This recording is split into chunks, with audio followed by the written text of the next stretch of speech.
بسم اللہ الرحمن الرحیم۔ السلام علیکم۔ آج آپ کے ساتھ ایک واقعہ شیئر کرتے ہیں۔ یہ تحریر میری نظروں سے انٹرنیٹ پہ گزری۔ 1981 لاہور میں باغبان پورہ تھانے کی حدود میں ایک پپو نامی بچہ اغوا ہوا تھا۔ بعد میں اس کی لاش ریلوے کے تالاب سے ملی تھی۔ جنرل ضیاء الحق کا مارشل لا تھا۔ قاتل گرفتار ہوئے۔ ٹکٹکی پر لٹکانے کا حکم فوجی عدالت سے جاری ہوا۔ 3 دن بعد ٹکٹکی وہاں لگائی گئی جہاں آج کل بیگم پورہ والی سبزی منڈی ہے۔ پورے لاہور نے دیکھا پھانسی کیسے لگتی ہے۔ چاروں اغواکار اور قاتل پورا دن پھانسی پر جھولتے رہے۔ آرڈر تھا کہ لاشیں شام غروب آفتاب کے بعد اتاری جائیں گی۔ اس کے بعد کافی عرصے تک کوئی بچہ اغوا اور قتل نہیں ہوا۔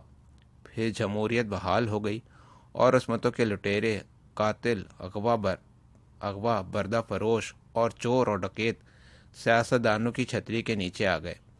پولیس کی سرپرستی میں منظم جرائم ہونے لگے۔ السلام علیکم ورحمۃ اللہ وبرکاتہ۔